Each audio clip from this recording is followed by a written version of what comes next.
it's time to sit back and relax with your favorite drink. And listen.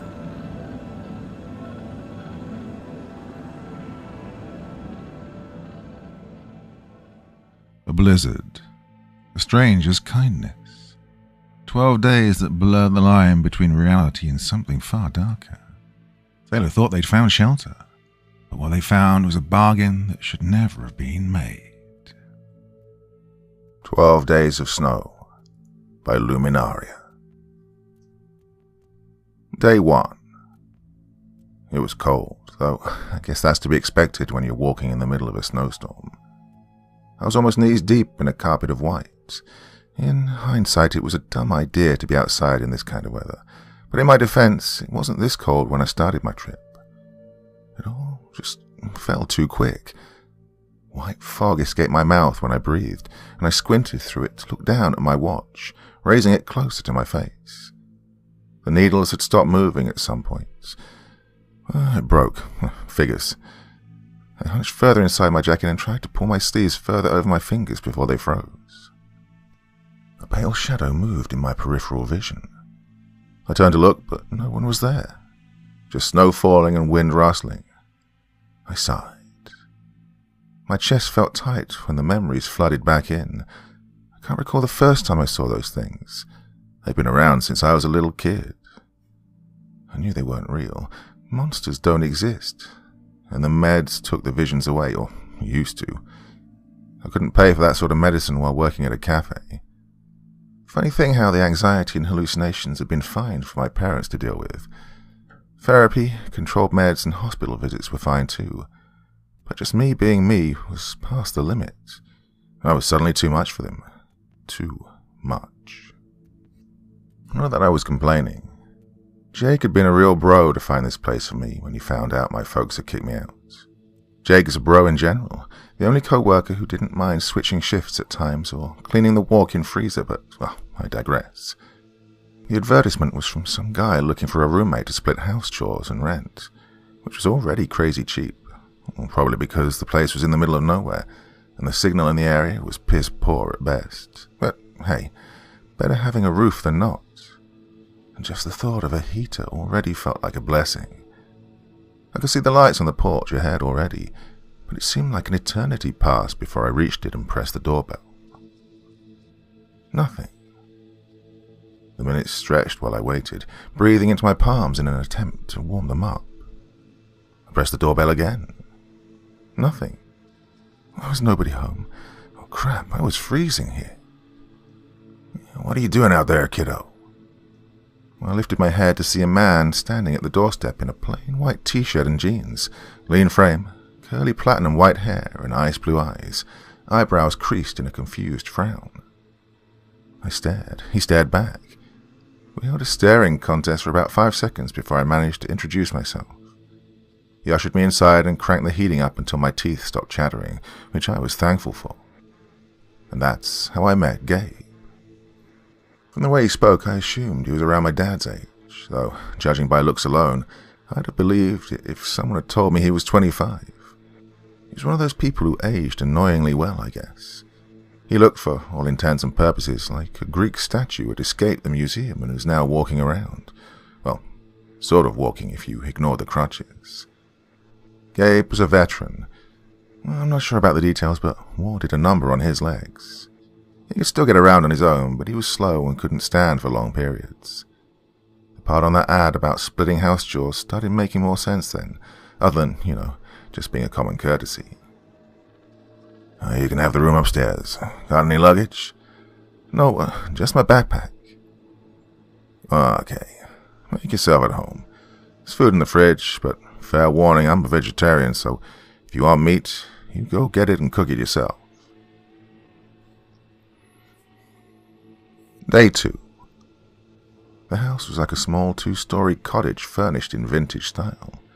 There were antiques everywhere, or at least dupes good enough for my untrained eye not to notice the difference. There was even a corded phone in the living room, those with the twirly cable and numbers in a turning disc instead of on a keyboard. There were electrical sockets, no issue, so at least I wouldn't have to worry about keeping my phone charged. But the snowstorm outside was doing its thing, I wasn't getting a signal, neither cell phone nor Wi-Fi. Sadly, that meant ordering a pizza was out of the question. We had eggs and toast for breakfast, where I was pleasantly surprised to find a large assortment of jams in the cupboard, and pasta with an extremely cheesy sauce for lunch.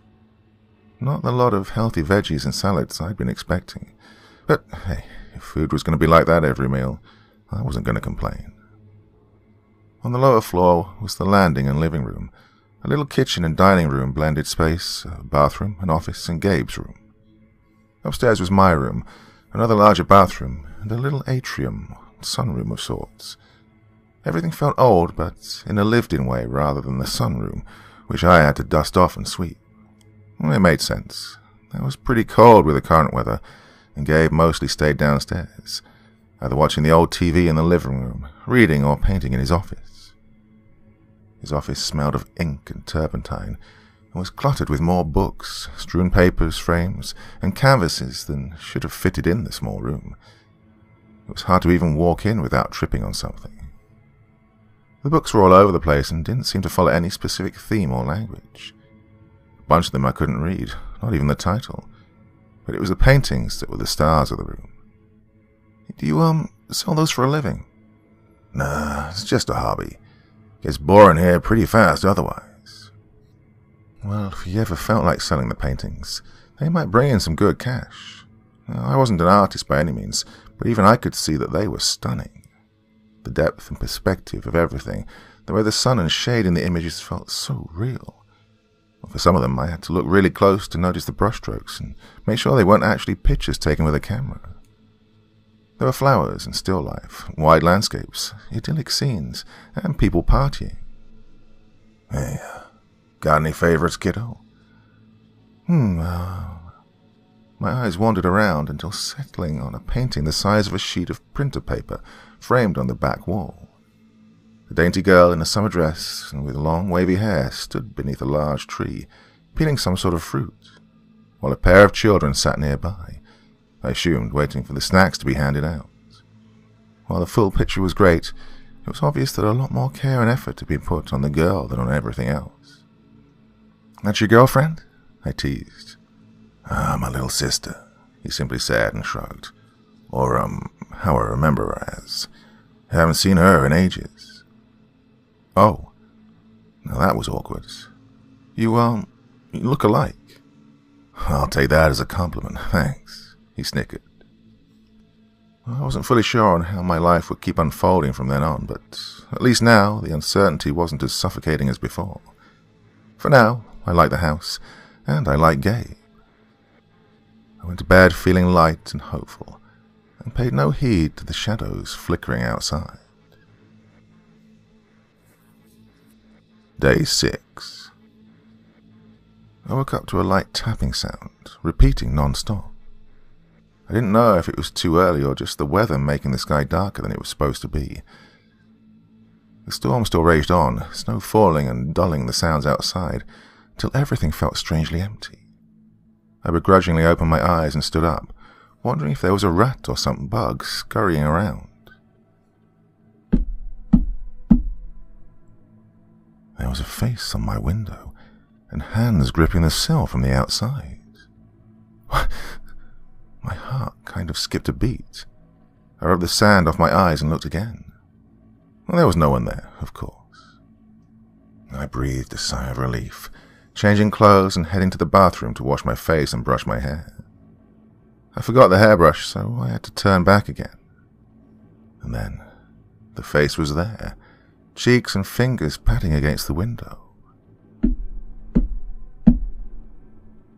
A crackly grey skin and a mouth with too many teeth. You're not real. I'm seeing things. I'm just seeing things, I told myself, pressing my palms against the window, trying to gather some speck of rationality my frayed nerves hadn't destroyed yet.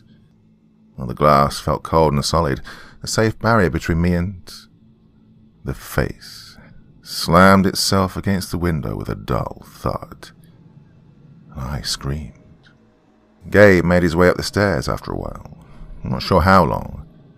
When he got there, I was curled into a ball in the corner, still screaming and crying.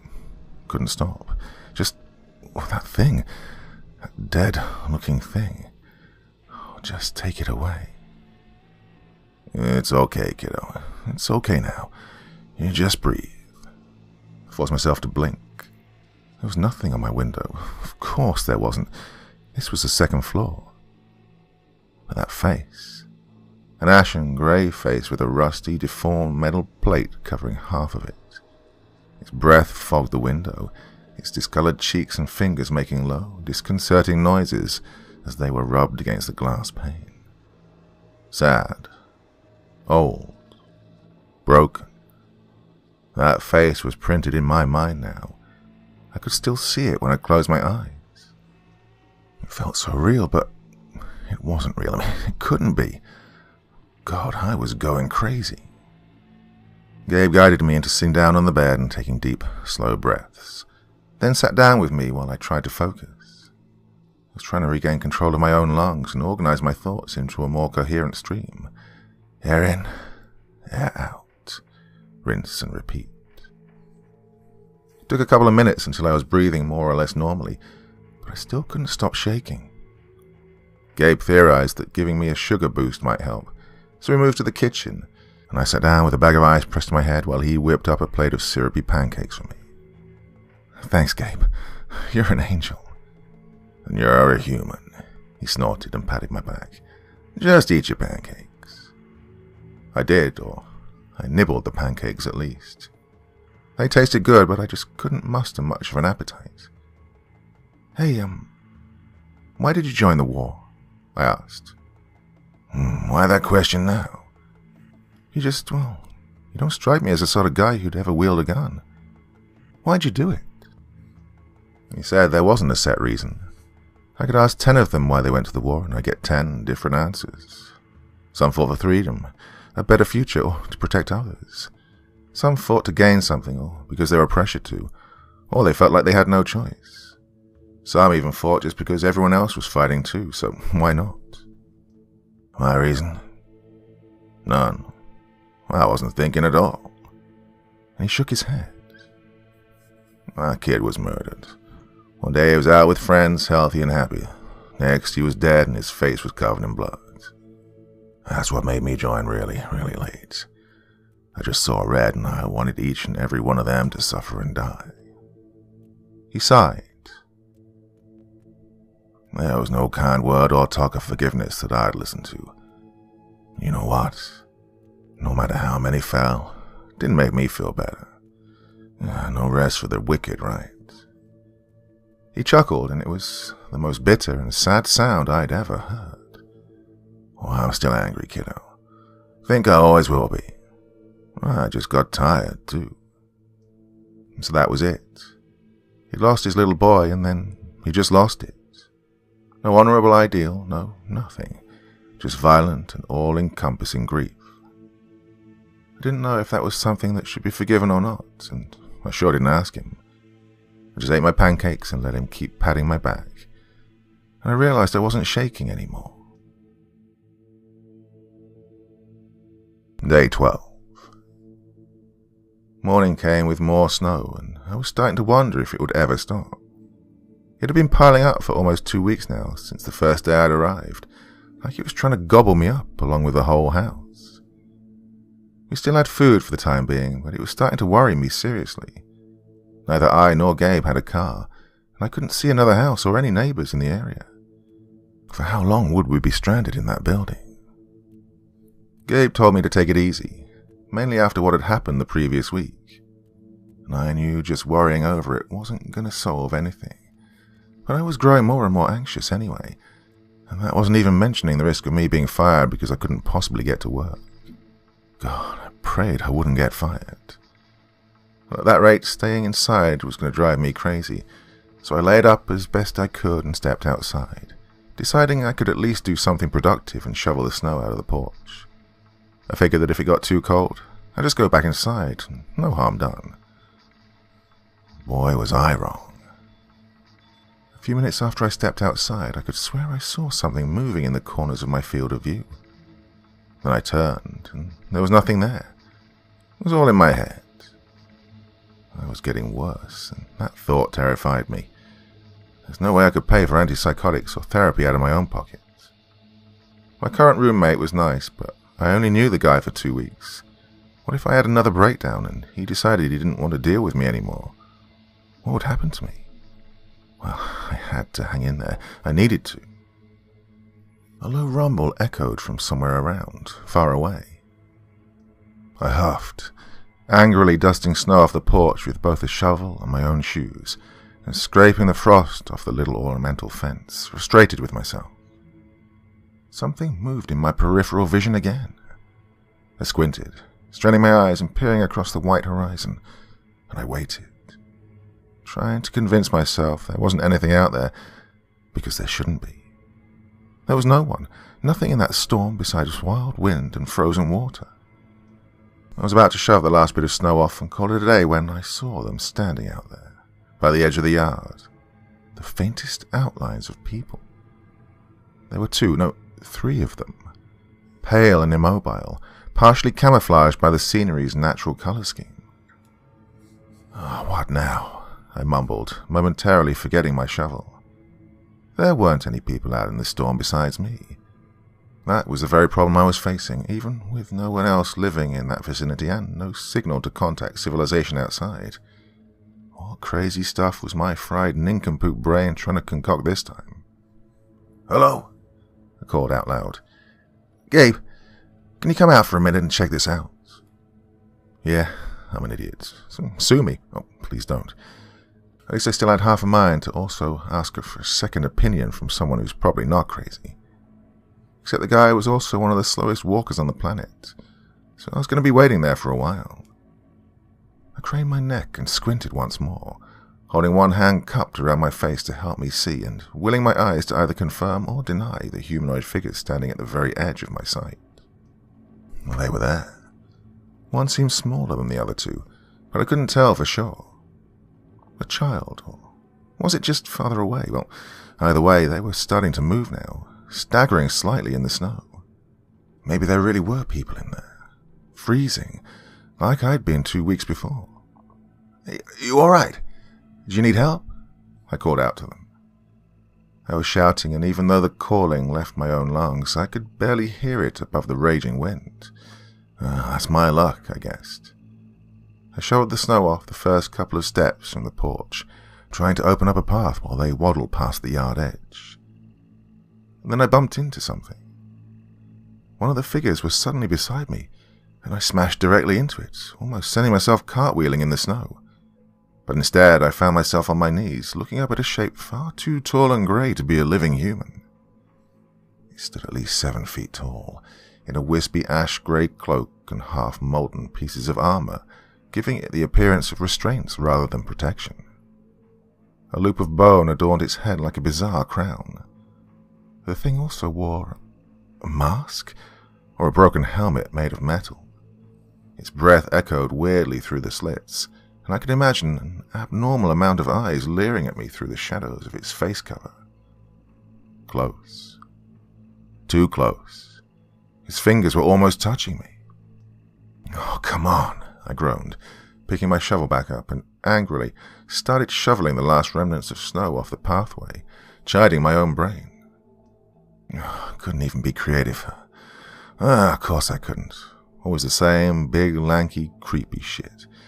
Well, newsflash for you, you defective organ living rent-free in my skull. I already know it's not real. It doesn't exist. It shoved its hand into my chest. Solid and pointy, sharp fingers sinking past the ribcage. I sputtered, pain flaring through me so intense that I froze, twitching against the creature's hand. The weirdest part is, I wasn't bleeding. It's like the thing's fingers just passed through. Not as in an illusion or ghost passing through. No, it's as if my body was made of water and this monster ruptured that water's surface, and its fingers were now swimming inside me. I gasped and sputtered more, trying to pry it away, but it was stronger than me. They were stronger than me. The thing swarmed me, pinning me down and straddling my body, my arms pinned to my sides by grey, spindly limbs. It was like being sat on by a giant ice sculpture, by Edward Scissorhands, or an ungodly blend of both. It was so cold it burned, so much I couldn't even scream. I thought the pain couldn't get any worse until it found whatever it was they were searching for in my chest and tugged it half out. It was pure, unbridled agony. Worse than if it had ripped my heart out. There was some sort of golden ball of light, its glow spilling to illuminate the porch like a weird garden lamp. It tore chunks off the light and brought them to its mouth. Christ, it was eating me. It hurts. It hurts. Oh my God, it hurts. Brother. It spoke? Someone was shouting. I turned my head slightly, trying to see what caught the thing's attention. There was Gabe, braced against the wall on the landing, flailing his crutches at the things atop me, like he was telling kids to get off his lawn. This is my domain, he started, stepping out of the house. This is my porch. Something made a weird breaking sound as he approached. It took me a second to realize it was one of the crutches, slammed against one of the creature's heads and sending it rearing into the snow. The crutch's thin wooden exterior splintered, revealing something sharp that glistened below. And this is my kid. I found him. He's mine now. You'll not have this one. I had the thought before that he didn't look like the sort of guy who'd wield a gun, and I was right. The thin twin longsword suited him a lot better, as weird as that was. His voice was starting to ring in my ears, though, distorting and echoing, like that thing's voice did. By the authority granted me hither, be gone or I'll splatter those bloody, corrupted heads of yours into smithereens, smaller than the fall itself could. The creature rose back from the snow, looking slightly disoriented, and then they all pounced at Gabe. Something in the back of my mind told me not to look, and I closed my eyes. But even through clenched eyelids and remaining prone on the ground, I could still feel a flare of light. The monsters instantly cleared away as waves of cold and heat washed over me. The noise hurt my ears, and something wet and warm started running from them and from my nose. It smelled like iron. Metal clashed against metal. I had no idea what was going on. It just hurt, and it was hard to breathe. I kept my eyes closed and tried to focus on breathing despite the pain. Gabe had gone silent, but I could hear the creatures screaming weird words and curses. Something about hordes of light and betrayal and fruits. They screamed and screamed and screamed, and then, one by one, their screams became gurgling, and it all finally stopped. Still with me, kiddo? Gabe's voice asked, no longer ringing like before. Cough if you're conscious. I coughed. Okay, good. Let's get you back inside. A pair of hands slid under my armpits and dragged me back into the house. He took me into his office, placing me belly up on the couch before staggering to sit on the armrest behind my head. A dull clang told me he'd dropped his crutches, swords, onto the floor nearby. What? I coughed again. What were those things? The unnamed. 2 Grigori and a cherub, if you want to be specific. Unnamed what? They're angels from the lower-rank legions who were never given individual names. They lost their light in the fall and keep trying to get it back by eating others, which doesn't work, by the way. Gabe sighed. You can open your eyes. It's safe now. I forced my eyes open, fighting against the blurriness in my vision. Something wet and cold was dripping onto my wound. Drip, drip. Gabe mumbled to himself, groaning in frustration. I don't understand. This is what she did. Am I doing something wrong? Black. His blood was black. His hand was raised above the ball of light still on my chest. His palm was bleeding, a thick tar-colored liquid oozing from it and onto the light. Drip, drip, drip. For some reason I couldn't understand, the black drops that fell onto the light sizzled and started shining along, and as the gold glow slowly got brindled with silver, the searing pain in my chest started to dull a little bit. "Gabe?" "Right here, kiddo." He smiled. "Gabe," I gasped. "Am I dying?" "You're not." He ruffled my hair with his other hand. "Souls are infinite. They can't be destroyed." "Then why does it hurt?" His face scrunched up, somewhere between a grimace and a wince. "Well, they can't be destroyed, but they can be torn." I stared at the silver glow, soft and dim compared to the gold. A blank filling patchworked like scar tissue. There was a piece of me that wasn't there anymore. My identity, likes and dislikes, memories. It was hurting because there was a gap in me. Gabe was filling it back up, but he wasn't me, and he couldn't give me what he didn't have. He couldn't replace what was taken from me exactly as it was before. All the while he kept asking me a lot of things, random things. My age and blood type, my favorite color, the name of my childhood dog. I didn't have a dog. My opinion on carrots, and so on. He made me retell everything I've told here. Why I'd needed to move, and how I found his house. "Hey, what's your name?" Nothing left my mouth. I couldn't remember. I knew Gabe, and I told him what I was called when we introduced ourselves to each other, but I couldn't remember my own freaking name. "Your name's Taylor," he sighed and patted me on the head. "Why are you here?" "Because I couldn't stay at my folks' place anymore. Well, they didn't take me coming out well, so I had to find somewhere cheap. A friend at work found out I was looking for a place to move and showed me an ad of someone looking for a roommate. He told me to go check it out." "Oh, good. And then?"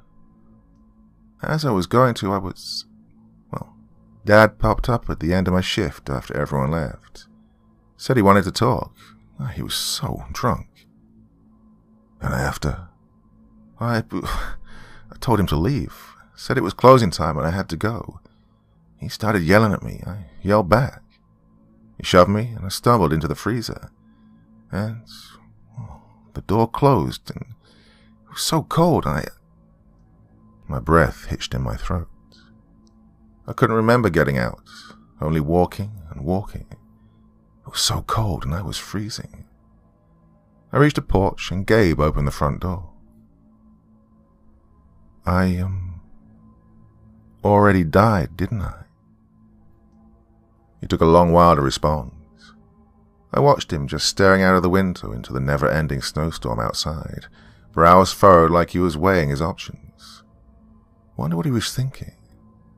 Could have kept me at his place forever, watching TV, complaining of the weather, and eating meals together. A feeble substitute to the family he'd lost. But he didn't force me to stay. "You're not dead yet," he finally said, and let out a long breath. "You're in the realm Adam and Eve were expelled from, where my kind has dwelt since before the War of Heaven. It's a place all souls return to when they die, either attracted towards their assigned guardian's domain or guided here by them. But one doesn't need to be dead to come here. Humans with Nephilim ancestry, oracles, mediums and astral projectors, or whatever you call them nowadays, well, they have the ability to walk or at least peek into here to some degree. Others can reach this place through occult rituals or crossing thresholds in places where the boundaries are blurry. But there are cases, like yours, when a body just gets so damaged they're almost dead. Almost, but not quite. So the soul wanders out until your body is fit enough to house you again. Problem is, the longer you stay out or interact with anyone here, the harder it is for you to go back.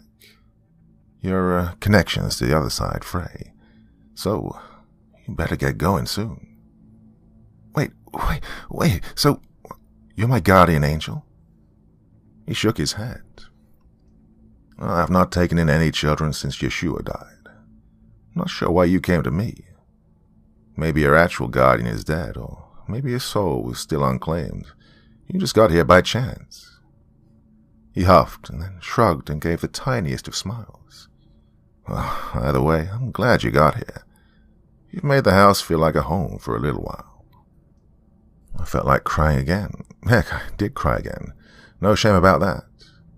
It started with a sob, and soon I was bawling and didn't stop for a while. I wish my parents had told me that too, that they were happy to have me. They probably never would, I knew, but someone else did, and the amount of relief I felt almost made my heart explode. "You need to get back to your body, kiddo," he said, after giving me a moment to calm down. "And how do I do that?" I asked. "Do I just have to wake up somehow?" Gabe grimaced again. "If you don't know the way, I have to send you back. But I've been trying to since you got here. I don't understand why it's not working. What is it I'm missing?" He trailed off, his gaze shifting to stare at the painting across the room. "Well, it has to work both ways." He speed-walked across towards the painting, faster than I'd seen him move ever before. There was an awful noise of ceramic cracking when he did, so I guess he could run when he wanted to. It looked painful, and his steps left bloody, blackish footprints in his wake. I had to suppress a second-hand wince on his behalf. He took the painting from the wall, out of its frame, and into an envelope along with a note he hastily scribbled. "The deal's a trade between two parts, so it won't work if it's one-sided. I do something for you that you couldn't do alone. You do something for me that I couldn't do." I had no idea what he was rambling on about. I wasn't even in the right realm of existence, for heaven's sake. What could I possibly do for him that he couldn't? "Taylor." The sound of my own name again made me feel dazed. "Do you want to go back?" I nodded. "I need to send this parcel. Can you deliver it for me?" I nodded again and suddenly felt very sleepy. I think I remember him smiling with relief and nodding back at me, but not sure if he really did or if I was just dozing off. And everything faded into a blur of white. I woke up to the bright fluorescent lights of a hospital room, with an IV attached to my arm and half lulled, half risen by the beeping of medical machinery. They said I was in that walk-in fridge for 12 hours, between the time when my shift ended and when someone found me at the start of the morning shift and called an ambulance. 12 hours, in contrast to the 12 days I'd spent at Gabe's place. It was a miracle I was alive and didn't lose any body parts due to frostbite. I heard at first that the hospital had intended to contact my parents, but the police had gotten involved. Once the camera footage at my work was reviewed and they saw my dad, well, you can guess. So the doctors contacted my grandparents instead. It's weird to think of it. They were iffy about me before, too, thinking I was just going through a difficult phase and needed to snap out of it, and so on, but when they heard I'd almost died, they ran straight to see me. I've moved in with them. Well, they're old, so there's a lot of things that they still don't get, but they're trying to learn and are being supportive. It's made me cry like a fountain a couple of times by now, but in a nice way. I think I've become an official crybaby, but who cares?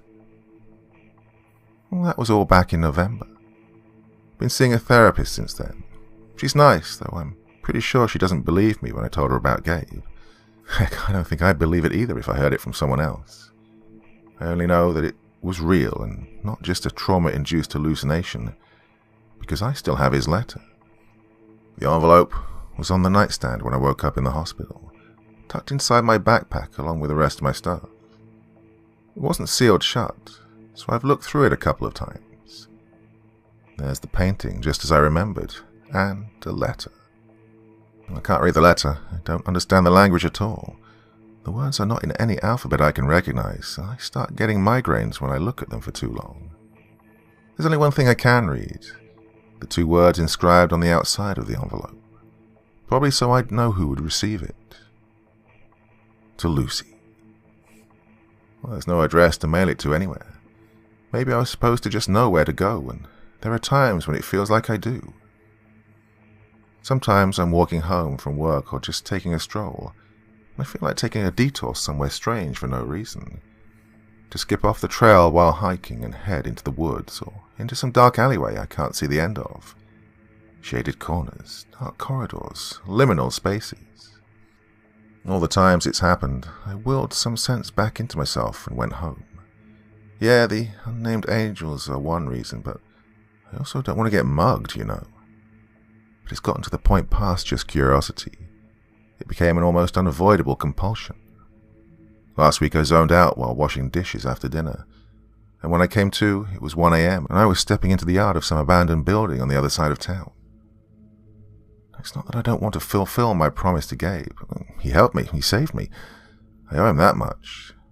Even if I didn't, I don't know how much longer I can delay it anyway.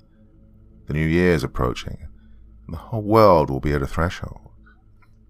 I guess I just wanted someone to know what really happened. I've queued this to be posted automatically on January 1st.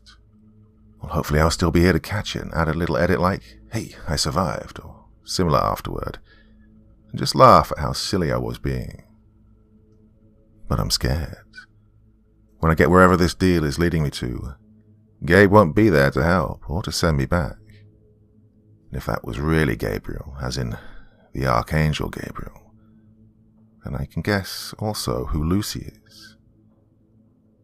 I don't think I'll make it back again.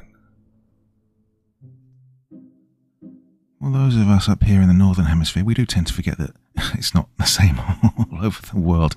And yeah, so when I say, summer's definitely over, autumn's drawing in and all that kind of thing, I do forget that it's not exactly the same as it is down south for many of you. But anyway, that's where I am, and that's how I'm talking at the end of this year.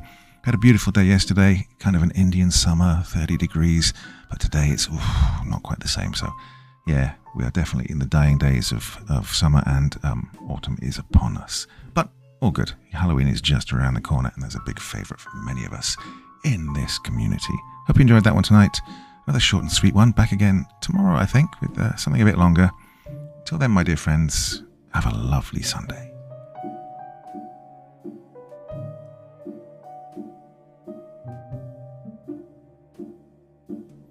Thank you so much for taking the time to listen to this story today. Really means a lot to me and to the author of the story, of course. Well, if you want to know more about me, I'm pretty much everywhere on social media. You can find me on Facebook, Twitter, Instagram. You can download my music on SoundCloud. I've got a Patreon if you feel like. Throw me $1 or $2. Very much appreciated. And of course, on Reddit, I have a place where you can leave stories if you want me to read one that you've written. Well, hoping to see you all again very soon. Till then, sweet dreams. Bye-bye.